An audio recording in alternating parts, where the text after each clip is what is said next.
ప్రతిభలో ముందు, ప్రపంచనాల్లో ముందు, 10వ తరగతిలో ఎప్పుడూ ముందే శ్రీరామ.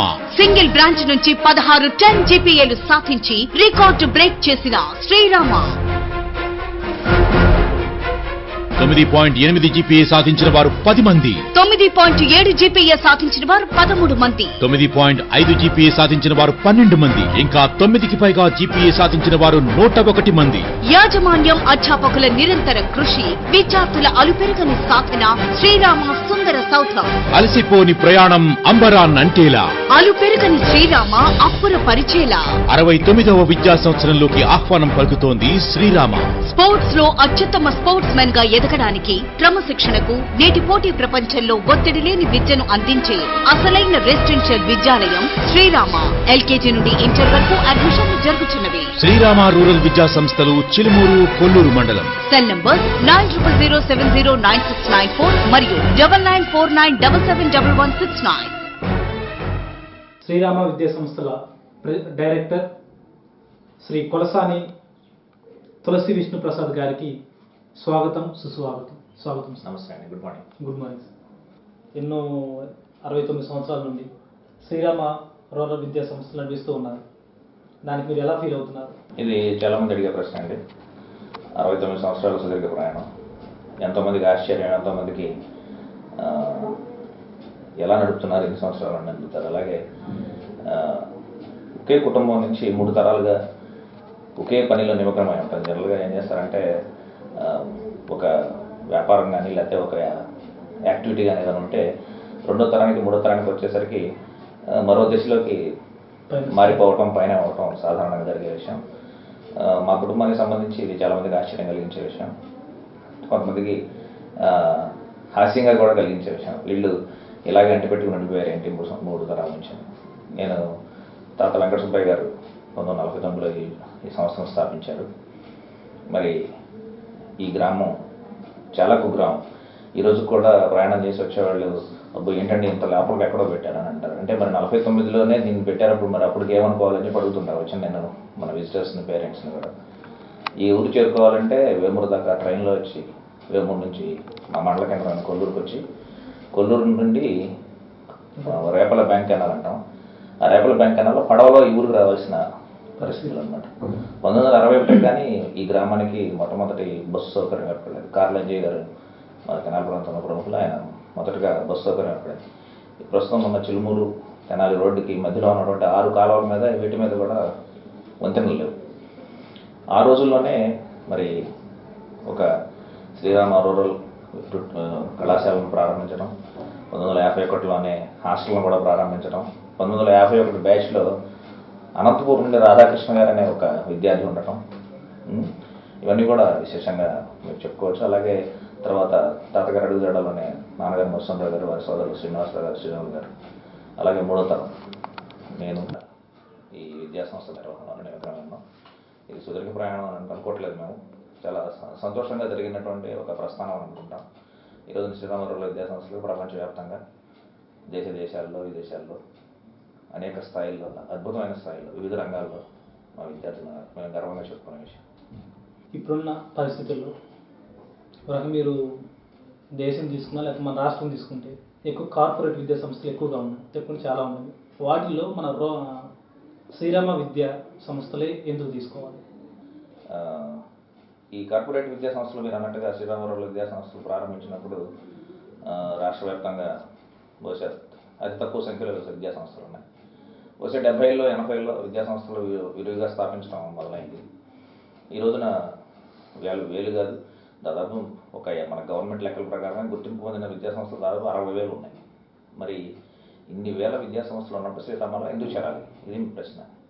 శ్రీరామకు కొన్ని ప్రత్యేకతలు ఉన్నాయండి. శ్రీరామలో విద్య ఒక వ్యాపారం కాదు, ఇది ఒక సాంప్రదాయం. మీరు చూస్తున్నారు 3 తరాలుగా మేము ఇదే పని చేస్తున్నాం. నేను 1986లో ఎంటెక్ చేశాను ఆర్ఈసీ వరంగల్లో, ఇప్పుడు ఎన్ఐటి వరంగల్ ఉండే సంస్థ. నేను ఆ రోజు బయటకు వెళ్తే ఏమైనా ఉద్యోగాలు చేసేవారు మేము, మా సోదరులు. కానీ ఈ విద్యా సంస్థను కొనసాగించడం, ఇక్కడ ఒక ఉత్తమ సాంప్రదాయానికి ఒక బీజం వేశారు తాతగారు. దాన్ని ఒక వృక్షం కింద మరిన్ని దశాబ్దాల పాటు నడిపించడం, ఇటువంటి ఒక మంచి ఆశయంతో విద్యను వ్యాపారీకరణ చేయకుండా ఈరోజు కూడా మా విద్యాసంస్థలు ఎంతమంది విద్యార్థులకు మేము ఉచితంగా చదువును అందిస్తూ ఉంటాం. మా వద్ద పనిచేసే వర్కర్స్ కానీ వాళ్ళకి కానీ ఎంతమంది సాయం చేస్తూ ఉంటాం. కాబట్టి ఇది ఇచ్చే సంతృప్తి మరే పని ఇవ్వదు. ఎందుకు చేస్తారనే ప్రశ్నకు సమాధానం ఈ గడిచిన 68 సంవత్సరాలు 68 విద్యా సంవత్సరాలు గడిచాయి. 68 విద్యా సంవత్సరాలుగా ఒక విద్యా సంస్థలోనే ప్రాంగణంలోనే ఇంట్లో ఉంటూ విద్యా సంస్థ నడుపుతున్న సంస్థలు ఎన్నో ఉన్నాయి చెప్పండి. బహుశా మా ఒక సంస్థ ఎలా జరుగుతుంది. మేము ప్రాంగణంలోనే ఉంటాం, విద్యార్థులతోనే జీవిస్తూ ఉంటాం. ప్రతి విద్యార్థిని పేరు పేరున గుర్తుంచుకొని పలకరించి, ప్రతి విద్యార్థికి ఉండే బలాలేంటి బలహీనతలేంటి వాటిని గుర్తించి, ఆ విద్యార్థిని ఒక వ్యక్తిగా తనకున్న ఒక ప్రత్యేకమైన వ్యక్తిత్వాన్ని గుర్తించి, ఆ విద్యార్థికి ఏం చేయాలో ఎలా చెప్పాలో ఒక ప్రత్యేకమైన ప్రణాళికతో మేము మా ఉపాధ్యాయులందరం కూడా పనిచేస్తూ ఉంటాం. సో ఇటువంటి ప్రత్యేకమైన ప్రణాళిక ఉంది కాబట్టి, వ్యక్తిగత శ్రద్ధ ఉంది కాబట్టి ఈరోజు కూడా శ్రీరామరావు విద్యా సంస్థలకి రాష్ట్ర నలుమూల నుంచి, ఆంధ్ర తెలంగాణల నుంచి ఈరోజు కూడా విద్యార్థులు ఇక్కడికి వందల సంఖ్యలో చదువుతున్నారు. శ్రీరామ రూరల్ విద్యా సంస్థలకి ప్రత్యేకత గురించి వివరిస్తారు. మీకు చెప్పిన ఈ ప్రత్యేకతలు కాకుండా శ్రీరామ రూరల్ విద్యా సంస్థలో పేరులో రూరల్ ఉంది, కానీ నడుపుతున్న యాజమాన్యంలో మేమంతా కూడా టెక్నాలజీని అప్ టు డేట్గా చదివిన వాళ్ళం. మేమందరం కూడా హైలీ క్వాలిఫైడ్ పీపుల్. అలాగే మా ఉపాధ్యాయ బృందం యావరేజ్ సర్వీస్ చూస్తే మీకు 10 సంవత్సరాలు పోయి ఉంటుంది ఇక్కడ పనిచేసే ఉపాధ్యాయులు. అందరూ కూడా క్వాలిఫైడ్ టీచర్సే. అలాగే క్యాంపస్లో ఈ రోజున ఎడ్యుకేషన్ టెక్నాలజీతో బోధించగలగాలి. మన క్యాంపస్లో ఇంటర్నెట్ ల్యాబ్స్ కానివ్వండి, వైఫై సౌకర్యాలు కానివ్వండి, ట్యాబ్స్ కానివ్వండి. ఈ సంవత్సరం మనం 3D ల్యాబ్ కూడా మొదటిసారిగా ప్రారంభం చేయబోతున్నాం.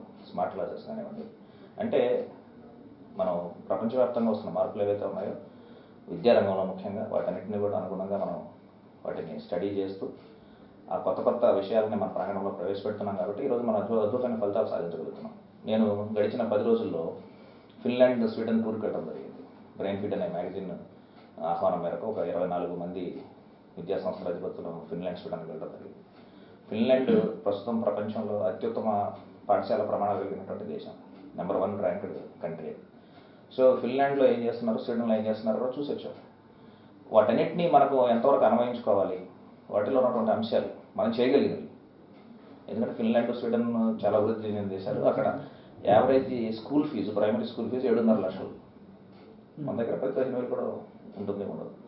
సో మనం అంటే మన పరిస్థితులకు అనుగుణంగా మనం ఎలా అన్వయించుకోవాలి అంటే ఎప్పటికప్పుడు విద్యారంగంలో, విద్యా బోధనలో, ప్రమాణాలలో ఎటువంటి మార్పులు వస్తున్నాయి వాటిని మనం ఎప్పటికప్పుడు తెలుసుకుంటూ వాటిని ఎంతో కొంత మంచిని, కొత్త మార్పుల్ని మనం ప్రాంగణంలో తీసుకొచ్చినప్పుడు దీన్ని అప్డేట్ అవ్వటం అనేది ఈ 2 విషయాలు చాలా ముఖ్యమైన విషయాలు.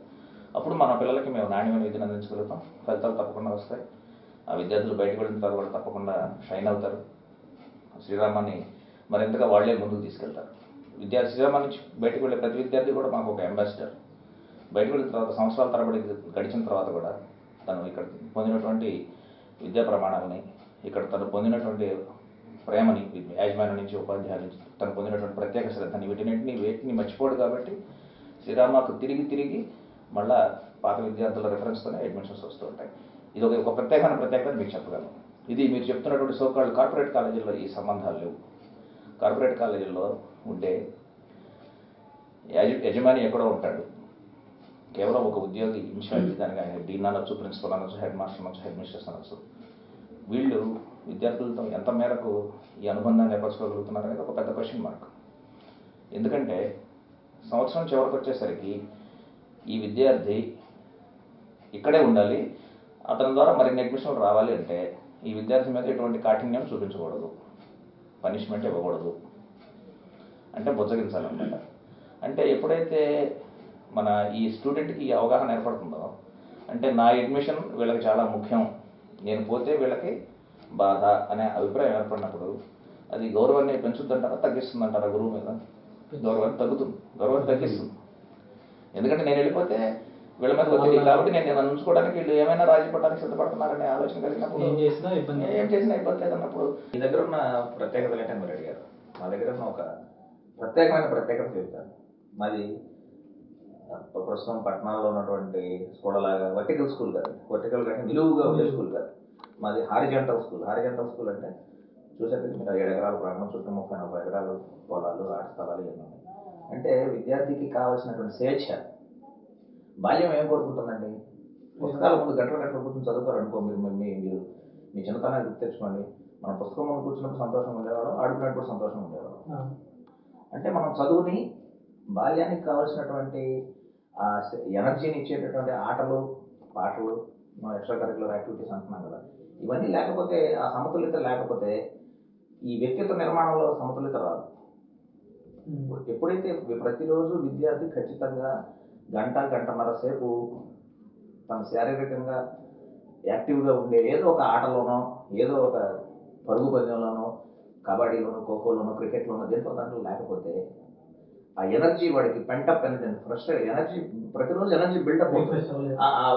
ఆ ఎనర్జీని చెమట రూపంలోకి తీసుకొచ్చి ఆడకపోతే వాడి దగ్గర ఎంత కొంత ఫ్రస్ట్రేషన్ బిల్డప్ అవుతుంది. ఇప్పుడు నేను జరుగుతుంది ఏమనుకుంటున్నానంటే, మీకు తెలుసు 95% పాఠశాలల్లో క్రీడా సౌకర్యాలు లేవు. ఉన్నా కూడా ఆడించడానికి మనకున్న ప్రస్తుతం ఉన్నటువంటి ఐఐటి ఫౌండేషన్లు, గట్రాలు, ఇప్పుడు మీకు తెలుసు కదా, మెడికాన్ ఫౌండేషన్లు ఇవన్నీ వచ్చి పోతాల్లాగా వచ్చి కూర్చున్నాయి, పిల్లల నెత్తి మీద వచ్చి కూర్చున్నాయి కదా. ఇప్పుడు మమ్మల్ని కూడా, మా మేనేజ్మెంట్స్ మీద కూడా ఎక్స్పెక్టేషన్స్ ఎలా ఉంటాయి, ఏమంటే మీ దగ్గర ఐఐటి ఫౌండేషన్ ఉందా అని అడుగుతారు. ఐఐటికి అబ్రివేషన్ తెలియని పేరెంట్ కూడా అయింటాడు. నేను పేరెంట్ తప్పపడట్లా. పేరెంట్ ఎప్పుడు కూడా యాస్పిరేషన్, కాన్షియస్ స్థాయి కోరుకుంటాడు. ఐఐటి అదేదో ఐఐటి అంటున్నారు, దాంట్లో ఎంత లక్షలు జీతాలు వస్తే మా అబ్బాయి ఎలాగని అనుకుంటాడు. కానీ వాస్తవికంగా విద్యార్థికి ఉన్న స్థాయి ఏంటి, తనకు ఎటువంటి ఫౌండేషన్ ఏర్పరచాలి, ఏ ఫౌండేషన్ ఏర్పరచాలి, విద్యకు సంబంధించిన ఇంగ్లీష్లోను, తెలుగులోను, హిందీలోను, గణితంలోను, సైన్స్లోను కావాల్సినటువంటి పునాది ఏర్పరచాలి. ఈ పునాది అంటే దానికి ఫౌండేషన్గా మార్చి, దాన్ని ఐఐటి ఫౌండేషన్ కింద మార్చి ఒక పెద్ద వ్యాపారం జరుగుతుంది ప్రస్తుతం మన రాష్ట్రంలో. దీనికి మేము పూర్తిగా వ్యతిరేకం అండి. మేము ఇక్కడ చెప్తాం, నేను చాలా మంది అడుగుతారు, సిబిఎస్ఈ సిలబస్ మీది సెంట్రల్ సిలబస్ అని అడుగుతారు. మాది సెంట్రల్ సిలబస్ కాదు, మాది state government syllabus, state board syllabus. State government recognised institution. State government recognised state board syllabus బోధించాల్సిన పాఠశాలలు చాలామంది మా దగ్గర సెంట్రల్ సిలబస్ చెబుతున్నామని చెప్తారు. ఇది పెద్ద మోసం. సిబిఎస్ఈ రికగ్నిషన్ పొందిన స్కూల్ మాత్రమే సిబిఎస్ఈ స్కూల్ అని చెప్పాలి. మేము 8th క్లాస్ వరకు సిబిఎస్ఈ సిలబస్ చెబుతాము, తర్వాత మేము 9th 10th వచ్చేసరికి 10th క్లాస్ వాళ్ళు ఎస్ఎస్సీ ఎగ్జామ్ రాయిస్తుంటారు చాలా చాలా పాఠశాలలు. ఇటువంటి రకరకాల ధోరణులు ఉన్న సమయం.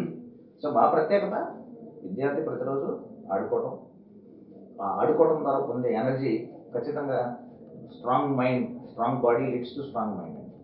ఎప్పుడైతే వాడు యాక్టివ్గా, ఎనర్జెటిక్గా, ఫిజికల్గా స్ట్రాంగ్గా ఉంటాడో వాడు చక్కటి ఆలోచన చేయగలిగే అవకాశం ఉంటుంది. ఇప్పుడు ప్రస్తుత విద్యారంగంలో విద్యార్థులు మానసిక ఒత్తిడికి గురై ఎన్నో దుర్ఘటనలు జరుగుతూ ఉన్నాయి. దాని గురించి మీరు తల్లిదండ్రులకి ప్లస్ విద్యార్థులకి మీరు ఇచ్చే సందేశం ఏంటి? మరి పిల్లలు చదువుల గురించి తల్లిదండ్రులు పెట్టిన ఎక్స్పెక్టేషన్స్ ఒత్తిడి ఉంటుంది, టీచర్స్ మీద కూడా ఒత్తిడి ఉంటుంది, యాజమాన్యాల మీద ఒత్తిడి ఉంటుంది. ఒత్తిడి అనేది మనం ప్రతిరోజు ఎదుర్కొనే విషయం. కానీ ఇప్పుడు ముఖ్యంగా మన యువతరంలో, ముఖ్యంగా చదువుకునే పిల్లలు ఏవైతే తల్లిదండ్రులకు ఉంటున్నటువంటి ఎక్స్పెక్టేషన్స్ ఉన్నాయో, ఆ ఎక్స్పెక్టేషన్స్ ఎప్పుడు కూడా అది the bar is set very high అంటారు. అంటే మనం దొక్కగలిగేది ఎంత అయితే ఇంత దొరికితే బాగుంటుంది కదా అనుకుంటాం. హై జంప్లోనో లాంగ్ జంప్లోనో కాదు. జీవితంలో గమ్యాలు, లక్ష్యాలు కూడా లక్ష్యాలు పెట్టుకుంటాం, కానీ ఆ గమ్యాన్ని చేస్తాం లేదో మనం చెప్పలేము.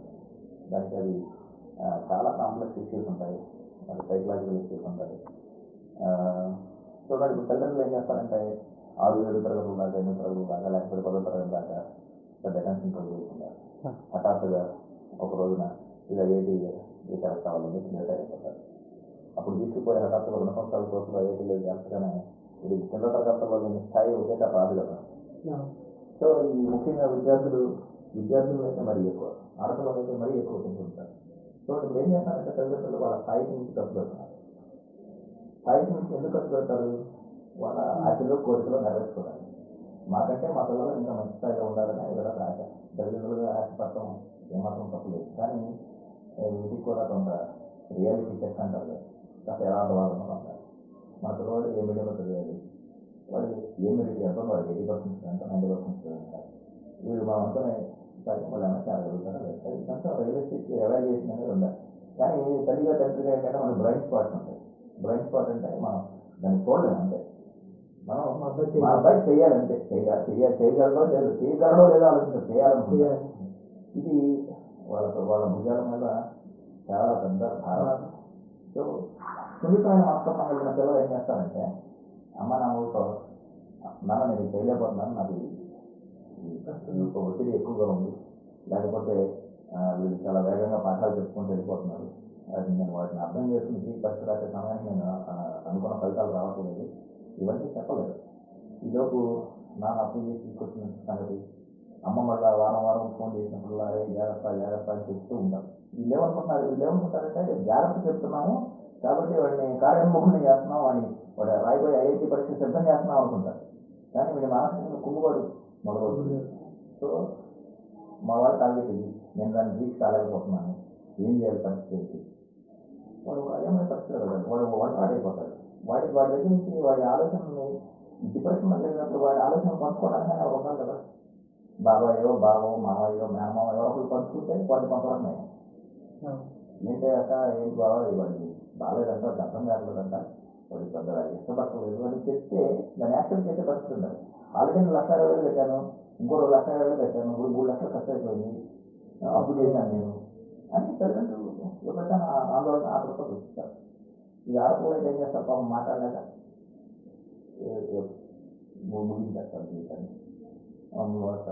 మగపిల్లలు అయితే ఇంకా వేరే కోణాలు, వాడికి ఒక రకమైన యాంగర్, ఒక రకమైన ఫ్రస్ట్రేషన్ ఇవి డెవలప్ అవటం. ఈలోపు వాడేదో ఒక ప్రేమ వ్యవహారం మొదలెట్టడం, అది ఫెయిల్ అవ్వటం, ఇది వెళ్ళి ఏ కచ్చా తీసుకునేది లేకపోతే ఏ యాసిడ్ తీసుకునేది ఇంకొక అమ్మాయి మీద దాడి చేయడం, వీటన్నిటికి కూడా నేపథ్యం ఇంటి దగ్గర నుంచి ప్రారంభమవుతుంది. మీరు చూడండి, అమ్మా నాన్నలు మంచి కౌన్సిలర్స్ అండి. అమ్మా నాన్నలు ఇద్దరు పిల్లలతో మాట్లాడాలి. తర్వాత కనీసం తాతయ్యలు నాయనమ్మలు అమ్మమ్మలు వీళ్ళందరూ మిస్ అయిపోయాం మనం. ఇంతకుముందు 20-30 సంవత్సరాల క్రితం పల్లెటూళ్ళకి వెళ్ళి సెలవుల్లో అమ్మమ్మల దగ్గర నాన్నమ్మల దగ్గర సమయం గడిపేవారు. ఇప్పుడు ఎవరు లేవు. ఇప్పుడు అసలు మనం కౌన్సిలింగ్ అంటే మానసికపరమైనటువంటి ఒత్తిడిలోకి వెళ్లకుండా ఉండాలంటే రోజు ఇంట్లో సంభాషణలు జరిగితే, మాట్లాడుకుంటే అసలు ఎటువంటి గ్యాప్స్ రావు. కమ్యూనికేషన్ గ్యాప్ అనేది ఎక్కడ ప్రారంభం అవుతుంది? ఇంట్లో మాట్లాడుకోవడం తగ్గినప్పుడు. తండ్రి మొండిగా నువ్వు అది చేయాల్సిందే అని చెప్పి మౌనంగా ఉంటే వీడు దాన్ని చెప్పుకోలేక, కన్విన్స్ చేయలేక, ఈ మధ్యలో అమ్మ తప్పనొక్కలం అయిపోయి అది చెప్పలేక ఇది చెప్పలేక ఇటువంటి పరిస్థితులు నెలకొంటున్నాయి. ప్రస్తుతం మళ్ళీ ఇప్పుడు కొత్తగా మనకు ఈ రోజుల్లో చూస్తేనే మనకి 2 కొత్త భూతాలు ఉన్నాయి ఇంట్లో. ఒకటి టీవీ, 2 సెల్ ఫోన్. సో ఎవరికి టీవీ వాడది, ఎవరి సెల్ ఫోన్ వాడది. ఇక వాడు దాంట్లో మమేకం అయిపోతున్నారు వచ్చి మాట్లాడుకోవట్లేదు. ఎప్పుడైతే మాట్లాడుకోవడం తగ్గిందో అప్పుడు మాట్లాడుకోవడం దూరం ఎప్పుడైతే పెరుగుతుందో, ఆ దూరం పెరిగిన దగ్గర నుంచి ఎవరైతే డిప్రెషన్లోకి వెళ్తాడో ఆ విద్యార్థికి ఎటువంటి ఓదార్పు లేకపోతే భుజం మీద చెయ్యి నేనున్నా అని చెప్పేవాళ్ళు ఎవరు లేకపోవడంతో ఇటువంటి దుర్దశ కారణాలు. మీ ఈ 31 సంవత్సరాల పయనంలో విద్యారంగంలో బాగా గుర్తుండే ఒక సంఘటన, అది మిమ్మల్ని ఇన్స్పైర్ చేసిన స్టూడెంట్ ఎవరు ఉన్నారా? దాంట్లో ద బెస్ట్ సంఘటన మాతో పంచుకుంటారా? చాలా సంఘటనలు ఉంటాయి. నేను చదువు చెప్పేసిన తర్వాత 20 సంవత్సరాల క్రితం చదువుకున్న విద్యార్థి క్యాంపస్లోకి వచ్చి మాస్టర్ నన్ను గుర్తుపెట్టారంటే నేను వెంటనే వాడిని పేరుతో సహా, ఇంటి పేరుతో సహా గుర్తుపెట్టి పలకరిస్తే వాడు చాలా ఎమోషనల్ అయిపోవటం.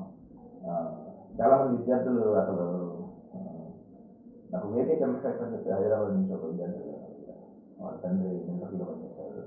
ఆ తండ్రి చాలా కఠినంగా ఉండేవాడు. వీడికి నాకు వెంటనే 20 సంవత్సరాల క్రితం, 20 సంవత్సరాల పైన నాకు తెలుసు ఆ తండ్రికి వీడికి ఉన్న గ్యాప్ ఏంటో నాకు తెలుసు. తండ్రి అంటే చాలా భయపడతాడు. ఒకరోజు సాయంత్రం వర్షం వచ్చింది, స్టడీ అవర్ కొంచెం ఆలస్యమైంది. 5-5:30 వాడు దిగి వచ్చాడు పని నుంచి. వాడు సిగరెట్ తాగాడు. నాకు వెంటనే వాసన వచ్చింది. నేను చంద్రశేఖర్ సిగరెట్ తాగేవా, ఇంకెప్పుడు చేయొచ్చు, నేను నాన్నగారికి ఏం చెప్పండి అన్న. వాడు ఇంకా ఎంత అయిపోయింది. తర్వాత వాడు ఒక 2-3 years బ్యాక్ విషయం నాలెడ్జ్. వాడు చంద్రశేఖర్ బాగున్నావా అన్నాను. వెంటనే ఎక్కి అదంటే వాడు 40 సంవత్సరాలు పైన ఉంటుంది వాడి వయసు. ఎక్కి ఏడ్చి ఆఫీస్లోకి వచ్చి కూర్చున్న తర్వాత, సార్ మీరు ఆ రోజు నన్ను, మా నాన్నగారు చెప్తే నన్ను గ్యారెంటీ చదువు చేసేవాడు. వాడు ఈ రోజున సింగపూర్లో, బాంబేలో, హైదరాబాద్లో ఆఫీసులు. వాడు ఒక పెద్ద బిల్డర్. పాలిటెక్నిక్ చదువుకున్న తర్వాత ఒక మంచి ఇంజనీర్, కన్స్ట్రక్షన్ ఇంజనీర్. వాడికి ఒక ట్రావెల్ ఏజెన్సీ ఉంది. వాడికి సింగపూర్లోనూ, బాంబేలోనూ, హైదరాబాద్లోనూ ఆఫీసులు ఉన్నాయి. చాలా బిగ్ స్టార్ట్ ఇప్పుడు ఈ రోజున. కానీ వాడు ఆ క్షణంలో నన్ను కలిసి 20 సంవత్సరాల తర్వాత నన్ను కలిసినప్పుడు వాడు చిన్న పసిపిల్లాడు అయిపోయాడు. వాడికి వెంటనే ఎప్పుడైతే వాడు నేను గుర్తుపడతానో లేదో అనే అన్నాడు. ఎలా చంద్రశేఖర్ బాగున్నానని వాడు ఇప్పుడు ఈ మధ్య కూడా హైదరాబాద్ నాకు ఇప్పుడు రెగ్యులర్ టచ్లోనే ఉంటాడు. అట్లా ఎంతో మంది పుట్టారు. ఈ మధ్య September 18, 2016 92 బ్యాచ్ విద్యార్థులు 130 మంది బ్యాచ్ 56 మంది విద్యార్థులు గెట్ టుగెదర్ చేశారు హైదరాబాద్ హోటల్ పార్క్లో. నేను ప్రతి ఒక్కరిని గుర్తుపట్టగలిగాను. వాళ్ళందరితో కలిసి దాదాపు 4-5 గంటల సమయం గడిపినప్పుడు ఆ రోజుల్లో నేను ఒకటే చెప్పానమాట. నేను తర్వాత ఎల్వీఆర్ క్లబ్లో ఒక 93 బ్యాచ్ విద్యార్థులు గెట్ టుగెదర్ జరిగింది. నేను ఆ విద్యార్థులకు ఒకటే చెప్పాను, అరే మీరు అట్లా చెప్పారు ఇట్లా చెప్పారు ఎంత బాగా పెట్టారు ఏం వద్దురా, మీరు చేసిన అల్లరి మాకు చేయకుండా మాకు తెలియకుండా చేసిన అల్లరి చెప్పండి రా అన్న. మాకు ఇంక గంటల పాటు అవే కబుర్లు జరిగి చెప్తున్నాను. అంటే ఇది ఒక చాలా మధురమైనటువంటి భావన. ఏమంటే ఇప్పుడు ఒక 22 years బ్యాక్ 24 years బ్యాక్ చదువుకుని బయటకు వెళ్ళిపోయిన తర్వాత నేను ఆ రోజు 10,000 కట్టాను 15,000 కట్టాను ఎంత ఫీజు కట్టాను నాకు చదువు చెప్పారు, నేను ఆయనకి ఇచ్చాను డబ్బులు, ఆయన చదువు చెప్పాడు అనే సింపుల్ కమర్షియల్ రిలేషన్ అయితే వాళ్ళు ఈ సంవత్సరాల తర్వాత మనం గుర్తుపెట్టుకోవాల్సిన అవసరం లేదు కదా. సో ఇక్కడ some magic is there. Chukka Ramaiah గారు మా సంస్థ 2-3 సార్లు వచ్చారు. మీ సంస్థలో మనుషుల మధ్య ఏదో జిగురు ఉందయ్యా అన్నాడు ఆయన గమ్మత్తుగా. మీరేదో మొత్తానికి ఆ రిలేషన్ డెవలప్ చేస్తున్నారు, మీరు అది చాలా ముఖ్యమైన విషయం అన్నాడు. నేను చాలా గర్వంగా చెప్పుకోగలిగిన సంగతి అది. మీరు అన్నట్టుగా చాలా మెమరీస్. నేను ఇన్స్పిరేషన్ పొందిన విద్యార్థి వాడు మా కేవీఎస్ చౌదరి ఐఏఎస్ అనే విద్యార్థి. వాడు హైదరాబాద్ నుంచి వాడు కమెంట్ కూడా వాడు 10th క్లాస్ పూర్తయిన తర్వాత ఎంఈసీ చేస్తాను. ఎందుకు ఎంఈసీ చేస్తున్నాను అంటే వాడికి చార్టెడ్ అకౌంటెన్సీ అది ఉన్నప్పుడు జస్ట్ అప్పుడే మొదలైంది 99 సంగతి అని చెప్పేసి ఎంఈసీ చేశాడు. ఎంఈసీ చేసి ఎంఈసీ స్టేట్ 3rd ర్యాంక్ వచ్చింది. వాడి ప్రతిభ అవార్డు వచ్చింది. ఫస్ట్ టైం ప్రతిభ అవార్డు అనౌన్స్ చేసిన వాడి ప్రతిభ అవార్డు రావడం జరిగింది. వాడు ఈ రోజున ఒక ఆదర్శవంతమైన నిజాయితీపరుడైన ఒక ఐఏఎస్ ఆఫీసర్. నేను చాలా గర్వంగా చెప్పుకుంటాను. వాడు మాకు ఇన్స్పిరేషన్. అలాగే దాదాపు ఒక 20 సంవత్సరాలు చెప్తాను. నల్లూరు అజయ్ విజయ్ అనే విద్యార్థి వాళ్ళలో అజయ్ అనేవాడు ఒకరోజు ఒక బ్లేడ్ ముక్క తీసుకుని ఎగ్జామినేషన్ హాల్లో ఏదో ఇట్లా గీస్తున్నాడు. ఏంటంటే అంటే సార్ నేను ఇక్కడ కొట్టువేత పెట్టాను, ఆ కొట్టువేత పెట్టానని తెలియకుండా ఉండటం కోసం ఆ కొట్టువేతని ఈ బ్లేడ్ ముక్క పెట్టి గీసేస్తున్నాడు. గీసి మరి దాన్ని సరి చేస్తున్నాడు. అది మరి పేపర్ తిరిగిపోద్దాం కదా లేదు తిరగొస్తారన్నాడు. అంత ఫైన్గా చేశాడు. నాకు వెంటనే ఆ ఇన్సిడెంట్ నుంచి నేను చెప్పిన ఇన్స్పిరేషన్ ఏంటంటే హ్యాండ్ రైటింగ్ బాగా ఉంటే అంటే ఇంప్రెస్ చేయాలి, వాల్యూర్ని ఇంప్రెస్ చేయాలి అనే కాన్సెప్ట్ ఉండడం ఎంత మంచిది అనిపిస్తుంది. అప్పటి నుంచి మేము కూడా హ్యాండ్ రైటింగ్ మీద చాలా ఎంఫోసిస్ పెడతాం. కరెక్టివ్ రైటింగ్ మాకు ఒకటే ఛాంట్ అనమాట. ఏంటంటే స్లోగన్ తప్పు లేకుండా రాయి చక్కగా రాయి, కొట్టివేత లేకుండా రాయి. ఈ 3 మాటలు చెప్తాం. తప్పు లేకుండా రాయి, కొట్టివేత లేకుండా రాయి, గుండ్రంగా రాయి. ఈ మూడు మా నినాదాలు అనమాట త్రూఅవుట్ ద ఇయర్.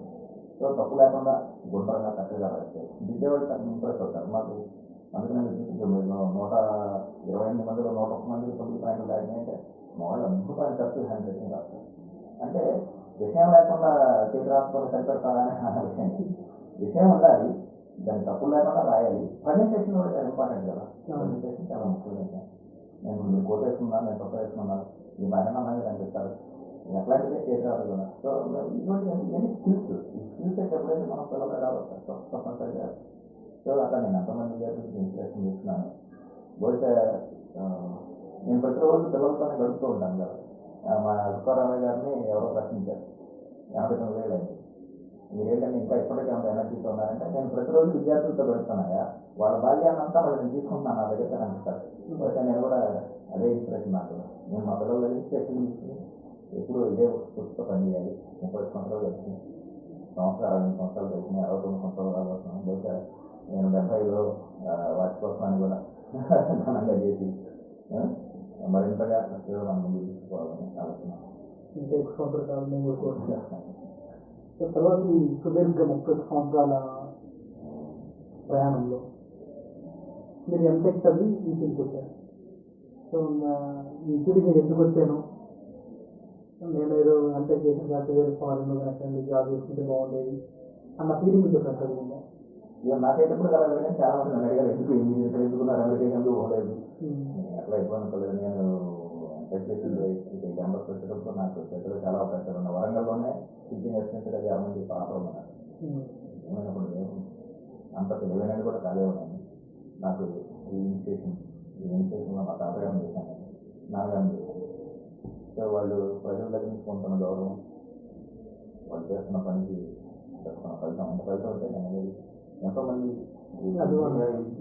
అభిమానం పొందడం, ఎంతోమంది జీవితాలను కూడా తీర్చిదిద్దగలగటం, మార్చగలగటం, ఇవన్నీ కూడా చాలా నన్ను ప్రభావితం చేసినాయి. 嗯 సో అందుకనే నేను ఎప్పుడు దాని గురించి రిగ్రెట్ లేదు. అసలు చేస్తున్న పని గురించి మనం ఈ పని కాకుండా ఇంకో పని చేస్తే బాగుండదు అనుకుంటే సరిగ్గా వేస్ట్ అండి. అది ఆ ఆలోచన చాలా నెగిటివ్ థింకింగ్, దానివల్ల ఎటువంటి ప్రయోజనం ఉండదు, డిప్రెషన్ వస్తుంది. సో ఇప్పుడున్న పరిస్థితుల్లో తల్లిదండ్రులకి ప్లస్ స్టూడెంట్స్కి మీరు ఇచ్చే సందేశం ఏంటి? తల్లిదండ్రులకు ఒకే సంగతి చెప్తాను నేను, మీరు మీ పిల్లల మీద చదువు గురించి పదే పదే ఒత్తిడి పెట్టండి. పిల్లల గురించి, చదువు గురించి ప్రాథమిక దశ నుంచి కొద్దిపాటి శ్రద్ధను చూపించండి. ఆ శ్రద్ధ ఎలా ఉండాలంటే వాళ్ళకి చక్కటి తెలుగు, ఇంగ్లీష్, హిందీ చక్కగా చదవడం, రాయడం, మ్యాథ్స్లో ఫండమెంటల్స్ ఉండటం.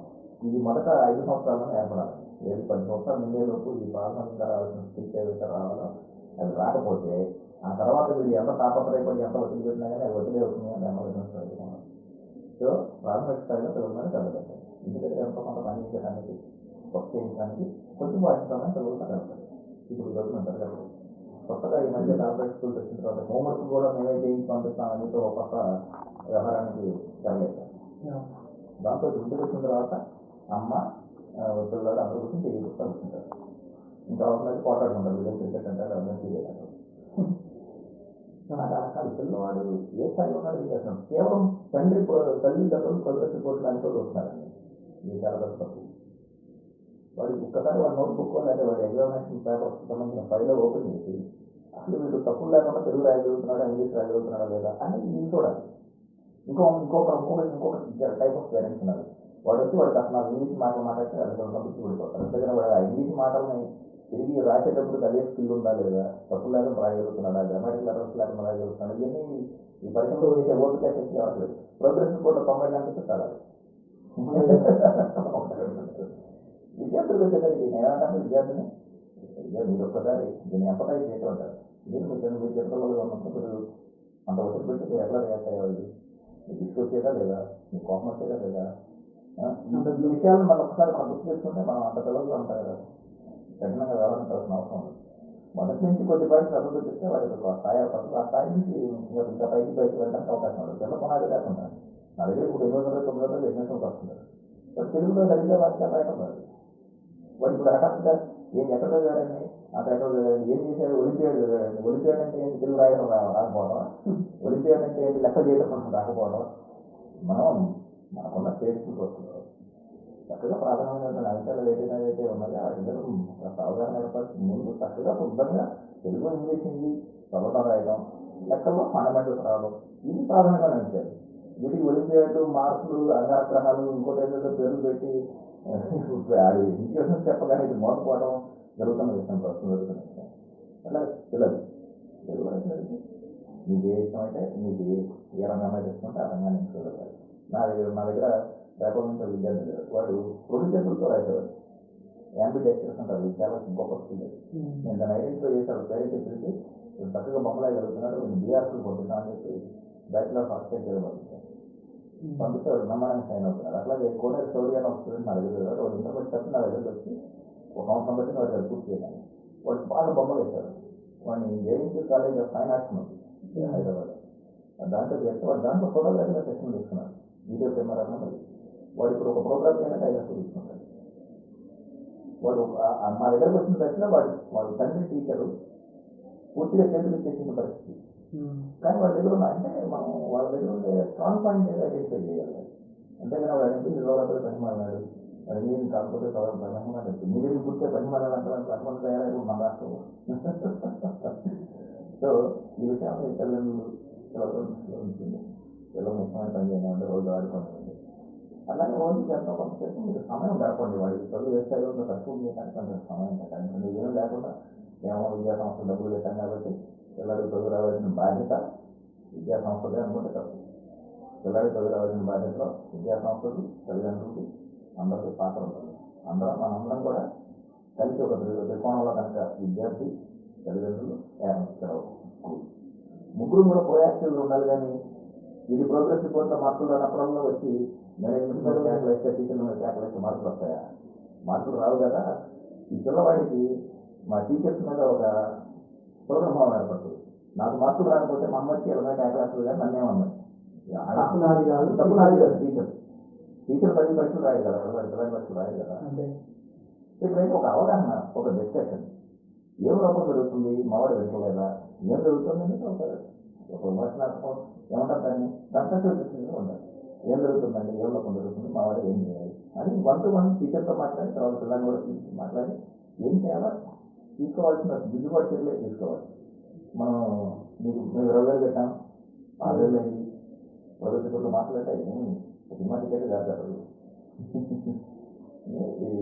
కొన్ని ఇటువంటి విషయాల కొంచెం అవగాహన ఉండటం. తర్వాత ఇంట్లో పిల్లల ముందు మనం ప్రవర్తించే విధానం, మనం పిల్లల ముందు ఇంట్లో కూర్చుని టీవీ చూస్తా ఏదో బూతులు మాట్లాడితే మన పిల్లలు బూతులు మాట్లాడతారు. సార్ వీడు బ్యాడ్ లాంగ్వేజ్ యూజ్ చేస్తున్నారు సార్ అంటారు. అంటే మీరు మాట్లాడుతున్నారా అని అడుగుతాను. ముందు మీరు మాట్లాడితే మిమ్మల్ని చూసి నేర్చుకుంటాడు. మీరు వాడు బయట బజార్లో తిరిగి వాళ్ళ ఫ్రెండ్స్ మీద మాటలు నేర్చుకుంటాడు. మనం ఏదనిపిస్తే అదే చేస్తారు. వాడు బిగ్ ఇమిటేటర్. పిల్లలు ఏమైనా చేస్తే దాన్ని ఇమిటేట్ చేస్తారు. అదే ఫ్యాషనబుల్ అనుకుంటారు. అమ్మ పిల్లల ముందే అమ్మ నాన్నని తిట్టారనుకోండి, నాన్న అమ్మని తిట్టారనుకోండి, అమ్మ మీద వీడు కథన చేయడం మొదలెడతాడు. అంటే ఇలా ఉండదు, ఇలా బిహేవ్ చేయొచ్చు అనమాట అనుకుంటాడు. అది సరైన ప్రవర్తన అనుకుంటాడు. అది ఇంబైట్ చేసుకుంటాడు. అది కరెక్ట్ కాదు కదా. ఓకే సార్, మీరు 70 సంవత్సరాలు కాకుండా 100 సంవత్సరాలు ప్రశ్న గుర్తు చేసుకోవాలని కోరుకుంటూ ఈ కార్యక్రమం వచ్చినందుకు బిగ్ థ్యాంక్స్. Thank you.